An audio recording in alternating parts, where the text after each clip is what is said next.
ওনারা সবসময় 19-এ এসে বললেন 21-এ সরকার গড়ব, 21-এ এসে বললেন 24-এ এখান থেকে 30-35টা আসন পাবো, 24-এ হারার পর বলছেন 26-এ।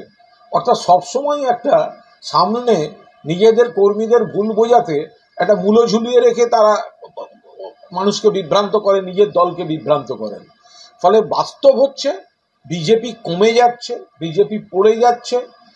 লোকসভা নির্বাচনে তৃণমূল বিরাট সফল, বিজেপির সব অঙ্ক ধুলোয় মিশে গেছে, বামেদের কংগ্রেসের অঙ্ক ধুলোয় মিশে গেছে এবং 26-এ বিধানসভা নির্বাচনের ভূমিকার মঞ্চটা লোকসভা নির্বাচনের ফলাফলে প্রস্তুত হয়ে গেছে।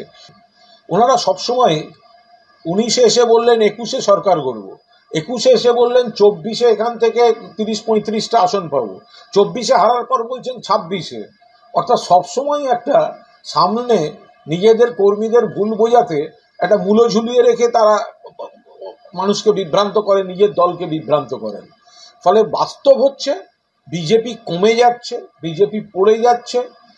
লোকসভা নির্বাচনে তৃণমূল বিরাট সফল, বিজেপির সব অঙ্ক ধুলোয় মিশে গেছে, বামেদের কংগ্রেসের অঙ্ক ধুলোয় মিশে গেছে এবং 26-এ বিধানসভা নির্বাচনের ভূমিকার মঞ্চটা লোকসভা নির্বাচনের ফলাফলে প্রস্তুত হয়ে গেছে। এরপর আবার বিধানসভা নির্বাচন পর্যন্ত তৃণমূলের পক্ষে, মমতা বন্দ্যোপাধ্যায়ের পক্ষে বাংলায় ভোটের সুইংটা আরও বাড়বে। অর্থাৎ তৃণমূলের আসন এবং পার্সেন্টেজ অফ ভোট আরও বাড়বে বাড়বে এবং বাড়বে। কালকে তো কালীঘাটে মিটিং করবেন মমতা, অভিষেক এবং সেখানে জেলা সভাপতি, জেলা কোঅর্ডিনেটর তাদেরকেও ডাকা হচ্ছে। মানে 24 থেকে কি 26-এর প্রস্তুতি শুরু করে দেওয়া হবে? শুধু কি নিছক সৌজন্য সাক্ষাৎ বৈঠকটা নিশ্চয়ই হয়ে পারে?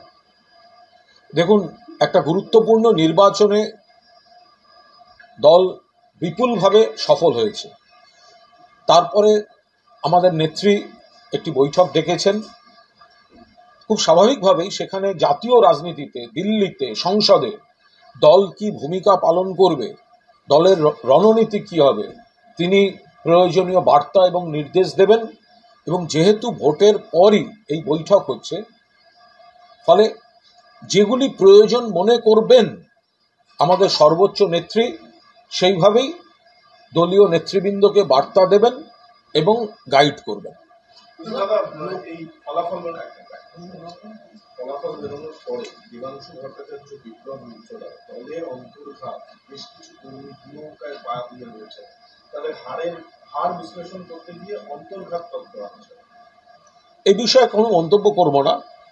কোনো প্রার্থী তাদের অভিজ্ঞতা বলেছেন, দলের শীর্ষ নেতৃত্ব যথাযথ ফোরামে বিষয়গুলো নিশ্চয়ই খতিয়ে দেখবেন। কারুর যারা মাঠে ময়দানে ছিলেন তাদের যদি কোনো বক্তব্য থাকে তারা নিশ্চিতভাবে দলকে জানাবেন এবং দলের জেলা কমিটি বা রাজ্য কমিটি যেখানে যেটা অ্যাপ্লিকেবল ব্যাপারটা খতিয়ে দেখবেন। এই একই অন্তর্ঘাতের অভিযোগ আনছেন সমর্থকরা, জগন্নাথ সরকার, এরাও কিন্তু দিলীপ ঘোষ, লকেট চ্যাটার্জি, কোন দলের গোষ্ঠীদ্বন্দ্ব, দলের একাংশের কর্মীদের অসহযোগিতা। দেখুন, বিষয়টা হচ্ছে তৃণমূল কংগ্রেস পরিবার এক এবং ঐক্যবদ্ধভাবে লড়েছে বলেই তো এত বড় সাফল্য।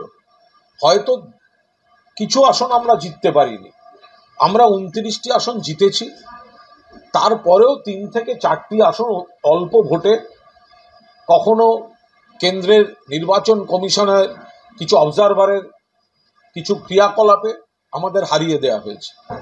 ফলে মোটের ওপর তৃণমূল কংগ্রেস বাংলা জুড়ে মমতা বন্দ্যোপাধ্যায়ের নেতৃত্বে, অভিষেক বন্দ্যোপাধ্যায়ের সেনাপতিত্বে এক এবং ঐক্যবদ্ধ পরিবার লড়েছে। এর বাইরে যদি কোনো প্রার্থীর কোনো বক্তব্য থাকে সেটা দল নিশ্চয়ই শুনবে, কিন্তু মোটের ওপর তৃণমূল কংগ্রেস ঐক্যবদ্ধভাবে লড়েছে বলেই তো এই রেজাল্টটা পেয়েছে। উল্টো দিকে বিজেপির তো ফুটি ফাটা অবস্থা। প্রকাশ্যে দিলীপ ঘোষ থেকে শুরু করে, কৃষ্ণনগরের ওনাদের প্রার্থী থেকে শুরু করে আরও যারা, তারা প্রকাশ্যে তাদের এই গোষ্ঠীবাজি দ্বন্দ্ব, কারা হাইজ্যাক করলো, কারা ক্যান্ডিডেট দিল, কারা ক্যান্ডিডেট বদল করলো, এগুলো নিয়ে প্রকাশ্যে কাদা ছোঁড়াছুঁড়ি চলছে। ফলে তৃণমূল পরিবারটা এক এবং ঐক্যবদ্ধ। আর বিজেপি আগেও ছিল গোষ্ঠীবাজিতে দীর্ণ, এখন প্রত্যাশিত পরাজয়ের পর সেই কাদা ছোঁড়াছড়িটা আরো সামনে চলে এসেছে। কলকাতা পুরসভা এলাকায় 46টা ওয়ার্ডে মেয়র, ডেপুটি মেয়র সহ গুরুত্বপূর্ণ ওয়ার্ডগুলোতে কিন্তু তৃণমূল পিছিয়ে রয়েছে।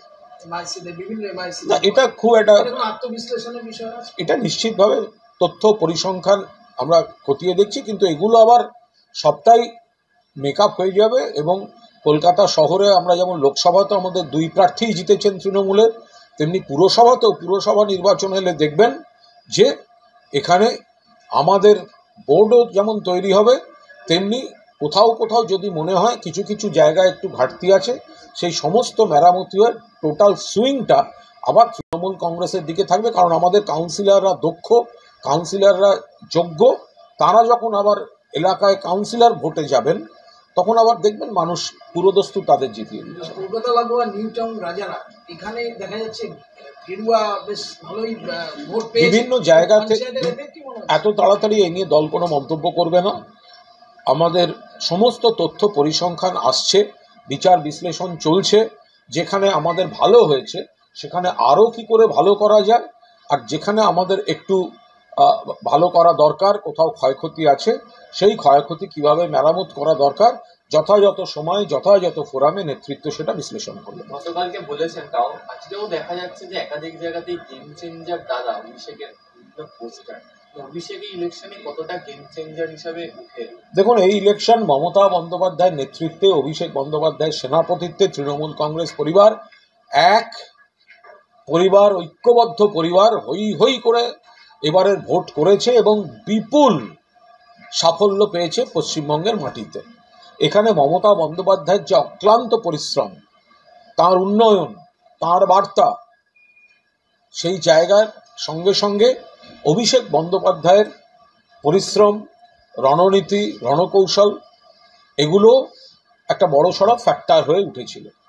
ফলে মমতাদি এবং অভিষেক যেভাবে দলকে নেতৃত্ব দিয়েছেন, মমতাদি শেষ কথা, মমতাদি তৃণমূল কংগ্রেসের মুখ, পাশাপাশি যে দ্রুত গতিতে এত গ্রহণযোগ্যতা নিয়ে দলে এবং বাংলার মানুষের কাছে উঠে এসে সেনাপতির দায়িত্ব পালন করেছেন অভিষেক বন্দ্যোপাধ্যায়, সেই জন্যই মানুষ তাঁকেও সমানভাবে শুভেচ্ছা এবং আশীর্বাদ জানাচ্ছে।